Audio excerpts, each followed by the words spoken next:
ട്രാക്കിലുള്ള Champakulam PVC പുന്നമടയും Atletico de ആലപ്പിയും ചേർന്ന് തുഴയുന്ന ചമ്പക്കുളം വള്ളമാണ് അല്പം മുമ്പിൽ രണ്ടാം ട്രാക്കിലുള്ള വള്ളം. ബാക്കി 3 വള്ളങ്ങളും ഇഞ്ചോടിഞ്ച് മുന്നോട്ട് പയഞ്ഞുകൊണ്ടിരിക്കുകയാണ്. ശ്രീവിനായകൻ തുഴയുന്നത് SH ബോട്ട് ക്ലബ്ബ് കൈരഗിരി, ചമ്പക്കുളം തുഴയുന്നത് PVC പുന്നമട, മൂന്നാം ട്രാക്കിലൂടെ പോകുന്ന സെന്റ് ജോർജ് തുഴയുന്നത് saint Joseph boat club Kayalpuram, 4ാം ട്രാക്കിൽ പോകുന്ന ജവഹർ തായങ്കേരി, ജവഹർലാൽ നെഹ്റുവിന്റെ പേരിലുള്ള കപ്പ് നേടാൻ വേണ്ടി അതേ പേരിലുള്ള വള്ളമാണ് ജവഹർ തായങ്കേരി. ജവഹർ ബോട്ട് ക്ലബ്ബ് നാട്ടുകാർ തന്നെ തുഴയുന്ന വള്ളമാണ് തായങ്കേരി. അങ്ങനെ ഇവിടെ നിന്ന് നോക്കുമ്പോൾ ഒരു 3/4 വള്ളപ്പാടിനെങ്കിലും മുമ്പിലാണ് ചമ്പക്കുളം. പക്ഷേ നേരത്തെ നമ്മൾ ആദ്യ മത്സരത്തിൽ കണ്ടതുപോലെ തന്നെ മറ്റു 3 വള്ളങ്ങളും അതൊരു പക്ഷേ വലിയ പ്രൊഫഷണൽ ആളുകളായിരിക്കില്ല, നാട്ടുകാരാണ്.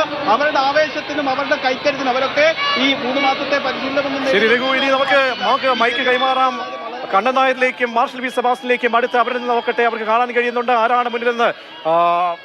മാർഷൽ ആരാണ് മുന്നിൽ? ഒരു ഇഞ്ചോടെങ്കിലും വ്യത്യാസം വരുന്നുണ്ടോ?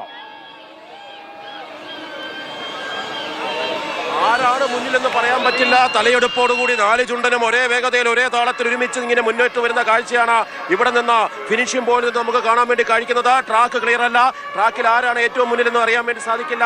ഒരൊറ്റ മിനിറ്റ് കൂടി മാത്രം മതി. ആ 1 മിനിറ്റിനുള്ളിൽ നമുക്ക് അറിയാൻ പറ്റും ആരായിരിക്കും എത്തുന്നത്. 1ാമത്തെ ട്രാക്കിൽ ശ്രീവിനായകൻ വരുന്നുണ്ട്. ഇതുവരെ അട്ടിമറികളൊന്നും നടത്തിയിട്ടില്ല ശ്രീവിനായകനെങ്കിൽ എന്തുകൊണ്ട് ഈ 70ാമത്തെ തവണ നെഹ്റു ട്രോഫിയിൽ ഞാനൊന്ന് മൊത്തമിട്ടാൽ എന്താ കുറഞ്ഞു പോകുമോ എന്ന് ചോദിച്ചുകൊണ്ട് SH ബോട്ട് ക്ലബ്ബ് കൈനകരിയുടെ പിള്ളേരാണ് ശ്രീവിനായകൻ. 1ാമത്തെ ട്രാക്കിൽ മുന്നേറിക്കൊണ്ടിരിക്കുന്നു. തൊട്ടു പിന്നെ ചമ്പക്കുളമാണ്. പാരമ്പര്യവും പകിട്ടും പെരുമയും പഴമയും എല്ലാം നിറഞ്ഞിട്ടുള്ള ചമ്പക്കുളം. അറിയത്തില്ലേ ചമ്പക്കുളത്തെ 9 തവണ കപ്പടിച്ചിട്ടുള്ള PVC പുന്നമടയുടെ ചമ്പക്കുളമാണ്. ചമ്പക്കുളം ഒട്ടും ആവേശമുറായതുകൊണ്ട് മുന്നിട്ട് വരുന്നുണ്ട്. 2ാമത്തെ ട്രാക്കിൽ ചമ്പക്കുളം മുന്നേറുമ്പോൾ ഇതാ സെന്റ് ജോർജ്. 3ാമത്തെ ട്രാക്കിൽ സെന്റ് ജോർജ് ആണ്, കായൽപ്പുറം ബോട്ട് ക്ലബിന്റെ സെന്റ് ജോർജ്. 4ാമത്തെ ട്രാക്കിൽ 64-ൽ UBC കൈനകരിയിലൂടെ കപ്പടിച്ചിട്ടുള്ള ജവഹർ തായങ്കരിയാണ്. തായങ്കരിയിലെ ജവഹർ ബോട്ട് ക്ലബിൻ്റെത്. വളരെ ആവേശമാണ്. ആദ്യ ആവേശത്തിൽ നമുക്ക് പറയാൻ സാധിക്കും സെന്റ് ജോർജും ജവഹർ തായങ്കരിയും ഇഞ്ചോടിഞ്ച് പോരാട്ടത്തിൽ അവർ മുന്നോട്ട് വരികയാണ്. ഇതിൽ 4ാമത്തെ ട്രാക്കിലാന്ന് തോന്നുന്നു. കണ്ണ എന്ത് തോന്നുന്നു? ചമ്പക്കുളം അച്ഛൻ ഉന്നം പിടിപ്പിച്ച് പൊന്നാഞ്ഞിൽ തോണി തുഴഞ്ഞു വരുന്ന വരവ് കണ്ടോ? ഒരു വള്ളപ്പാട് മുന്നിലാണ് ചമ്പക്കുളം. 9 തവണ നെഹ്റു ട്രോഫി തുടങ്ങിയ വള്ളമാണ് ചമ്പക്കുളം. ഒരു വള്ളപ്പാട് മുന്നിൽ. രണ്ടാം ട്രാക്കിൽ വരുന്ന ചമ്പക്കുളം 89-ലും 90-ലും 91-ലും 94-ലും 95-ലും 96-ലും 98-ലും 2009-ലും നെഹ്റു ട്രോഫി നേടിയ വള്ളം 1, 2, 3 വള്ളപ്പാട് മുന്നിലാണ്.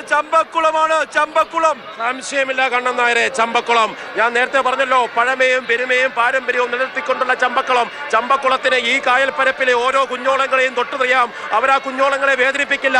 ആ കുഞ്ഞോളങ്ങളെ തഴുകിക്കൊണ്ട് ആ ഓളത്തിന്റെ കൂടി അകമ്പടിയോടുകൂടി ആവേശത്തോടുകൂടി ഇതാ ചമ്പക്കുളം ചുണ്ടൻ ഇതാ ബാക്കി 3 പേരെയും അപ്രസക്തമാക്കിക്കൊണ്ട് ഞങ്ങൾ ഈ പരിപാടിക്ക് വന്നിട്ട് കാലം കുറയായി. ഞങ്ങൾ ഇത് വാങ്ങിയിട്ട് 9 തവണയായി. 10ാമത് ഞങ്ങൾ ഈ 70ാമത്തെ നെഹ്റു ട്രോഫിയില് ആരാ തുഴയുന്നത്? അത് തുഴയുന്നത് പുന്നമടയാണ്. ഈ ആതിഥേയരാണ്. മനസ്സില്ല, ഈ കായലിനെ അറിയാവുന്ന പുന്നമടയിലെ പിള്ളേരാണ് തുഴയുന്നത്. അങ്ങനെ ഇതാ 2ാമത്തെ ഹീറ്റ് സെൽ 3 വള്ളപ്പാടകരെ എല്ലാവരെയും പരാജയപ്പെടുത്തിക്കൊണ്ട് ചമ്പക്കുളം 9 തവണ കിരീടം മുത്തമിട്ട ചമ്പക്കുളം ഇതാ PVC പുന്നമട. സത്യത്തിൽ 2, 3, 4 സ്ഥാനത്തിന് വേണ്ടിയുള്ള കട്ടക്കടുക്കുള്ള മത്സരമാണ്. ചമ്പക്കുളം തുഴഞ്ഞു പോകുന്നത്. വേണമെങ്കിൽ പുറകെ വാ മക്കളെ എന്ന് പറഞ്ഞ് ചമ്പക്കുളം തുഴഞ്ഞു അങ്ങ് പോയി. എത്രയാ അവരുടെ റെക്കോർഡ്? ഇന്ന് കഴിഞ്ഞ അവിടുത്തെ റെക്കോർഡ് 4.19 അത് മറികടക്കുമോ? ഒരിക്കലും എനിക്ക് തോന്നുന്നില്ല. കാരണം പുറകിൽ വരുന്ന 3 വള്ളങ്ങൾ, അത് ശ്രീവിനായകനായാലും സെന്റ് ജോർജ് ആയാലും ജവഹർ തായങ്കരി ആയാലും, അവരുടെ ഇടിയന്മാർ ഇടിച്ച ഇടിയുണ്ടല്ലോ, ആ ഇടിയുടെ തകത്തളങ്ങളിലെല്ലാം തന്നെ ഞെട്ടിത്തിരിച്ചുകൊണ്ട് കായൽ പരപ്പിന്റെ അപ്പുറത്തേക്ക് പിന്നാക്കം പോയിട്ട അവിടെ നിന്നും ഒരു പിടിയെങ്കിലും തറ്റു പിന്നാലെ ചമ്പക്കുളത്തിനൊപ്പം ഞങ്ങളൊന്ന് വന്നോട്ടെ എന്ന് ചോദിച്ചുകൊണ്ട് ജവഹർ തായങ്കരി 2ാം സ്ഥാനത്തിന് വേണ്ടി ജവഹർ തായങ്കരി ആഞ്ഞു പിടിക്കുന്നു. ഫിനിഷ് പോയിലേക്ക് നിൽക്കുമ്പോൾ സെന്റ് ജോർജ്